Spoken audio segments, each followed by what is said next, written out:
Kedua, kiai yang kaya raya tapi umat yang kasih amplop. Bukan hanya santri usia anak-anak yang udah Media massa selalu punya kekuatan besar. Ia bisa menerangi, tapi juga bisa membakar. Tayangan Expose Uncensored milik Trans 7 yang menyorot Pondok Pesantren Lirboyo pada 13 Oktober 2025 jadi bukti betapa tipis batas antara menginformasikan dan menyakiti. Di mata masyarakat umum, mungkin tayangan itu tampak biasa, sebuah liputan investigatif tentang dunia pesantren. Tapi bagi kalangan santri, ulama, dan keluarga besar pesantren, tayangan tersebut menyentuh sesuatu yang sangat sensitif, tradisi, kehormatan, dan marwah ulama. Tradisi pesantren adalah dunia yang tak bisa diterjemahkan secara dangkal. Pesantren bukan sekadar lembaga pendidikan. Ia adalah ekosistem nilai. Di dalamnya, hubungan antara santri dan kiai bukan relasi guru dan murid semata, tapi hubungan batiniah yang syarat dengan adab dan barokah. Ada ritual-ritual yang, jika dilihat dari luar, tampak sederhana. Mencium tangan kiai, ngalap berkah, tidur di serambi masjid, bahkan mencuci piring bersama. Tapi di balik itu ada filosofi yang dalam. Ngabekti marang ilmu lan guru. Menghormati ilmu bukan karena bentuknya, tapi karena sumbernya. Ketika tradisi seperti itu disorot oleh kamera yang tak memahami ruhnya, hasilnya sering keliru. Media berpikir dalam logika, objektivitas, dan kehebohan. Sementara pesantren hidup dengan logika hikmah dan adab. Kedua, kiai yang kaya raya tapi umat yang kasih amplop. Bukan hanya santri usia anak-anak yang udah bapak-bapak pun ketemu kiainya masih ngesot untuk mencium tangan. Dan yang mencengangkan, ternyata yang ngesot itulah yang kasih amplop. Netizen pun curiga nih bahwa bisa jadi inilah sebabnya sebagian kiai makin kaya raya. Yang menyulut bara kemarahan umat bukan sekadar tayangan, tapi nada nyinyir yang menodai nilai. Dalam salah satu segmen Expose Uncensored, pembawa acara melontarkan kalimat yang bagi kalangan pesantren terdengar seperti ejekan terhadap adab. Bukan hanya santri anak-anak, tapi yang sudah bapak-bapak pun ketemu kiai masih ngesot untuk mencium tangan. Dan yang mencengangkan, ternyata yang ngesot itulah yang ngasih amplop. Keterlaluan.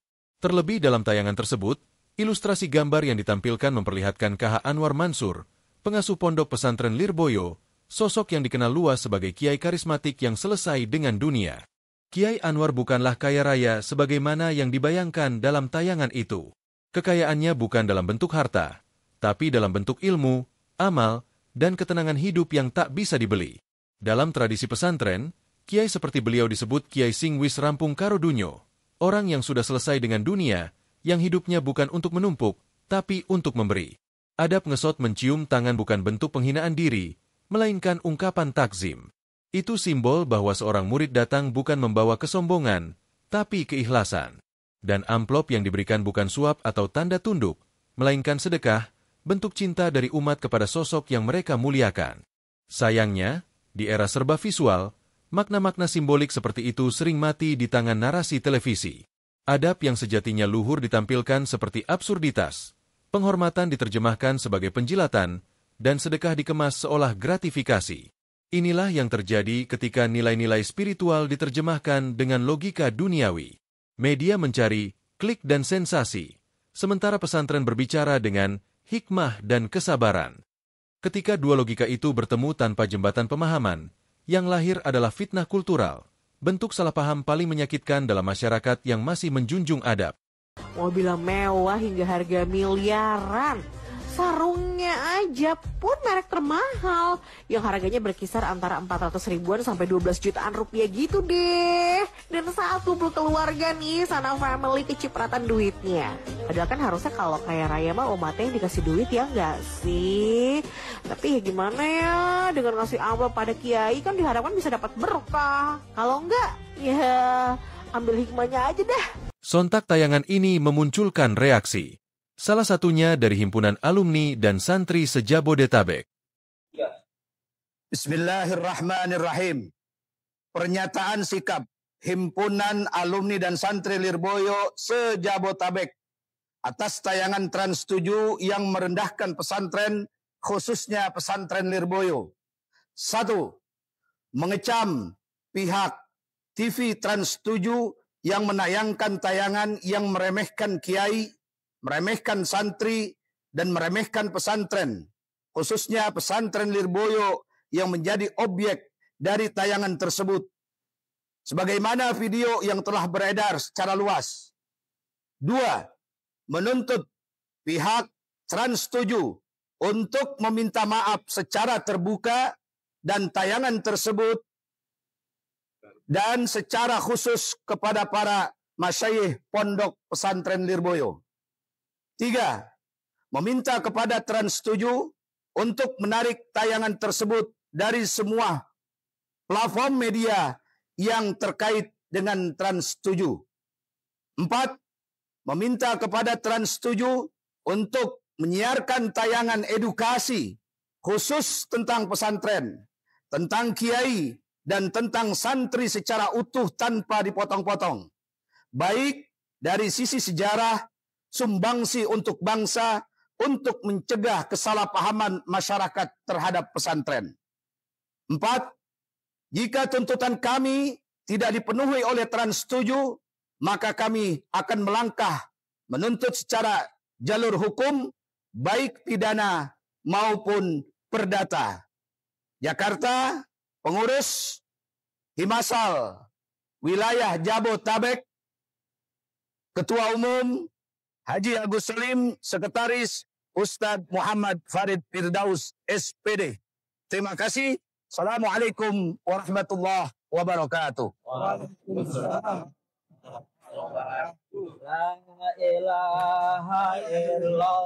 Dalam kultur masyarakat modern, hubungan antara manusia dan figur spiritual makin hari makin tereduksi. Kedekatan yang dulu dibangun dengan adab, sekarang diukur dengan akses. Di dunia yang serba setara dan digital, hormat sering dianggap kuno, tunduk dianggap lemah, dan adab dianggap basa-basi. Tapi pesantren masih berdiri tegak sebagai benteng nilai lama. Di sana, ilmu tak bisa dipisahkan dari adab.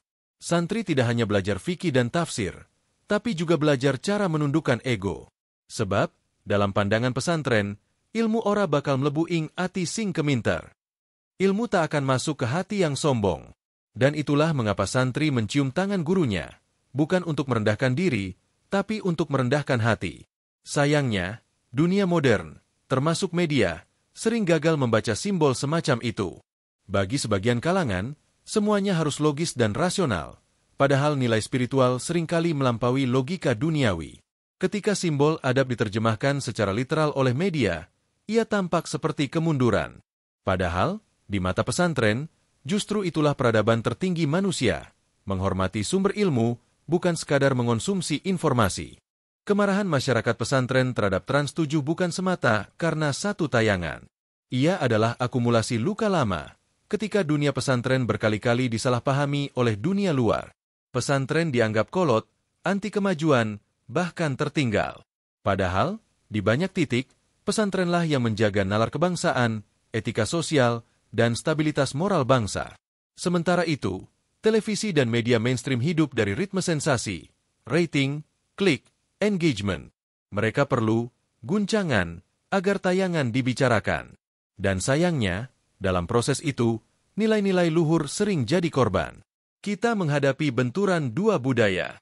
Pesantren, dengan logika hikmah dan kesantunan. Media modern, dengan logika kecepatan dan perhatian publik. Ketika dua dunia itu bertemu tanpa kesadaran kultural, yang lahir adalah kekisruhan, bukan percakapan.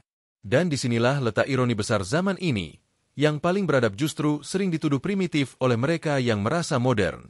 Dari segala yang tersisa di tengah hiruk-pikuk modernitas, adab adalah permata terakhir yang seringkali luput dari genggaman kita. Pesantren memahami satu hal yang barangkali telah dilupakan oleh banyak orang, bahwa ilmu tanpa adab adalah kesesatan yang rapi. Imam Malik pernah berkata kepada murid-muridnya, "Pelajarilah adab sebelum kamu mempelajari ilmu." Di pondok-pondok, santri sejak kecil dididik bukan hanya menghafal, tapi juga menundukkan diri. Karena dalam pandangan pesantren, menundukkan kepala di hadapan guru bukan berarti merendahkan diri, melainkan mengangkat derajat ilmu yang keluar dari lisannya. Sikap ngesot mendekati kiai, mencium tangan, memberi amplop, semuanya bukan ritual kosong. Itu adalah simbol dari cinta, penghormatan, dan rasa cukup. Bukan bentuk penjilatan, tapi cara menempatkan ilmu pada posisi tertinggi. Jika kita tarik akar permasalahan, yang membuat dunia modern sulit memahami pesantren adalah satu hal, kesombongan intelektual. Kita hidup di era di mana semua orang bisa berbicara, tapi sedikit yang mau mendengar. Semua orang ingin menjadi sumber, tapi lupa untuk menimba. Padahal Rasulullah telah mengingatkan, tidak termasuk golongan kami orang yang tidak menghormati yang lebih tua, tidak menyayangi yang lebih muda, dan tidak mengetahui hak orang yang berilmu di antara kami. Hadits ini adalah pondasi sosial dunia pesantren, mengajarkan keseimbangan antara ilmu dan adab, antara tahu dan tunduk. Dan ketika adab itu dirusak oleh candaan atau nyinyiran, umat bukan sekadar tersinggung, mereka merasa nilai hidupnya dihina. Maka ketika Trans 7 akhirnya meminta maaf, itu bukan sekadar langkah redaksional, tapi juga momen reflektif untuk bangsa. Bahwa kita hidup di negeri yang spiritualitasnya masih jadi urat nadi kehidupan, di mana kiai, ustaz, dan guru masih jadi mercusuar moral.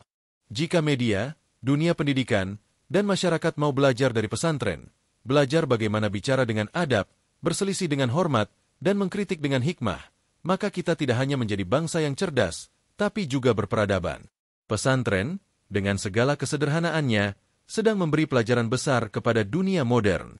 Bahwa yang membuat manusia tinggi derajatnya bukan teknologi, bukan jabatan, tapi adab.